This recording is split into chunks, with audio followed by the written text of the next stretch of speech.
So the temperature pipe is an example for a custom pipe. I did mention before that the input value can in the end be anything. It can be a string, a number, but also an object or array. And indeed, I now want to build another second pipe here, which will take a more complex input value and which will also have a special behavior we haven't seen in this pipe here yet. And therefore here I'll generate that pipe with help of the CLI with the nggp command. And I'll then name it sort, because I want to create a pipe that automatically sorts an array and displays the sorted array on the screen.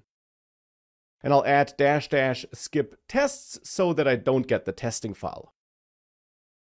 With that, I got this sort pipe TypeScript file, which gives me that class with that interface and that method and that decorator.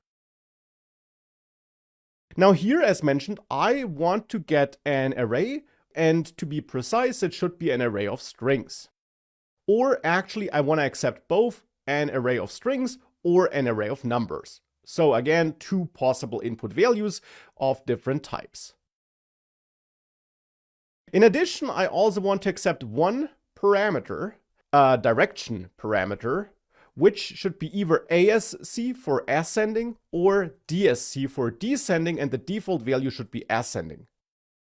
So that's how you can set a default value to a parameter, so that the parameter becomes optional and will assume this value if it's not set by the user. Then I'll remove this return type here. That is how you could define a return type for a method in TypeScript, but I'll remove it here to let TypeScript infer the return type from my code. Because in my code, I'll now start by creating a copy of the input array here, which I'll store in a constant named sorted, which I create by creating a new array. And then I'll use the JavaScript spread operator to copy all array elements of the input array into this new array. And I'm creating that copy because I want to call the sort method, the built-in sort method on that array. And sort works such that it changes the array on which it's called. So it does not return a new array, but it changes the array on which you call it.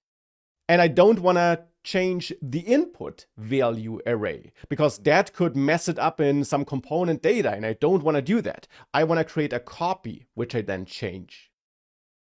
The built-in sort method then takes a function as an argument, which itself will take two parameters.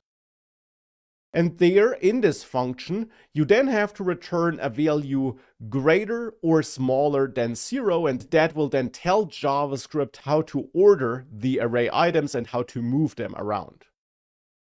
And therefore here I'll check if the direction is equal to ASC for ascending, in which case I'll return the result of comparing A with B like this. And if A is greater than B, I'll return 1, otherwise -1. This will ensure that the smaller value is moved in front of the bigger value. And JavaScript will execute this function for all value pairs of that array and move them around accordingly. In the else case, that the direction is descending, I'll do the opposite. I'll return -1 if A is greater than B and 1 otherwise. Well, and then we can return this sorted array here, so that this transform method of this pipe returns a new sorted array. That is now another pipe, another example for a pipe, and in the end there's nothing special about that pipe except for the fact that it takes a slightly more complex input value. But I'll now also use it in a different place than I did before. Because before I used the pipe in string interpolation to transform some value that's displayed on the screen. And now I want to use this newly added sort pipe here in this for loop, because I want to change this array through which we loop. And thankfully, you can use pipes there as well. You can also use them here in for loops. You can, in general, use them in your template in any place where you're outputting some dynamic code. So where you're using Angular features, you could say, by adding this pipe symbol and then the pipe name. Sort, for example. And just as before, it must be unlocked by going to the imports array of the app component and by then importing the sort pipe, also up here. With that, it's available and it will sort the items in this array, and it's then the sorted list through which we will loop. So if I now save that, you can tell that this is now by default sorted in ascending order, from smallest to biggest. And if we wanted to change this, we could simply pass an argument to sort and set this to desc for descending. And with that, it would be sorted in the other way. But here's something interesting now. Do you remember that you could click these items to trigger on reset? And if you do so, that would reset the value to 18. Well, if you try this now that we're using the pipe, you'll see that nothing changes as I click here. The value is not changed. We also don't have an 18 at the bottom or top. Nothing changed here. I can click as often as I want. So clearly something broke here with this new pipe. And it's now time to fix it and understand why it broke. So why can't we click these items when using the sort pipe? Well, we can click them, I can tell you that. On reset is getting triggered and the code in there will execute, but Angular will not update this part of the UI. It will not re-execute this sort pipe on the updated historic temperatures array, and therefore we still see the old list. So Angular is reusing the old result of this sort pipe transform method. And this is no bug, but instead an intended feature. Because the idea is that those pipe transform methods can potentially be executed quite a lot. After all, you're using them in your templates, and therefore, whenever the template is rendered again, because anything changed anywhere in a component, all those pipe transform methods would be triggered again. So those transform methods can potentially run a lot, and by default, Angular prevents that by caching the returned value and by only rerunning transform if the input value changed. Now you could say, yeah, but the input value does change if I click one of these numbers. After all, it will be replaced with the number 18. And you would be right, but since we're dealing with an array here, and I'm overwriting a value inside of that array instead of the entire array, Angular will ignore that change. Because Angular will check for changes by comparing the new value with the old value.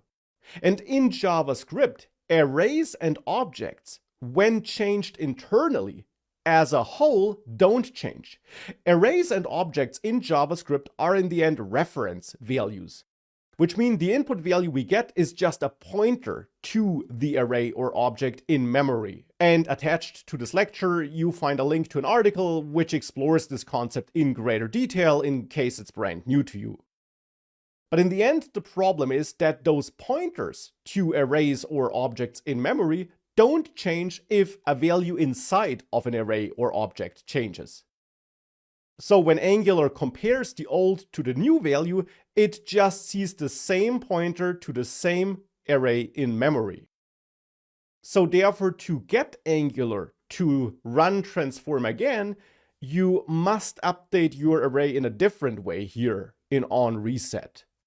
Instead of overriding one value in the array, you need to override the array as a whole, which you could do by copying this historic temperatures into a new array, which we could store in a new temps constant.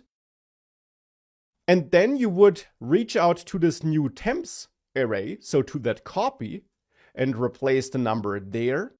And then replace this historic temperatures with this new array. So with that copied array. With that, you got a brand new array in memory and a brand new reference. And therefore, if you save that, if you reload and you click on one of these items, you will now see it changes. It then is also automatically moved because Angular does re-execute that transform method now and does sort that array again. That's why Angular also automatically moves it. Which in turn means that the indexes also get messed up because the indexes in the rendered list are now not in line with the indexes in the input data. But that's not too important here because this lecture was about understanding how this behaves here and how you need to update array or object values to get this transform method to run again. Though there also is an alternative to that.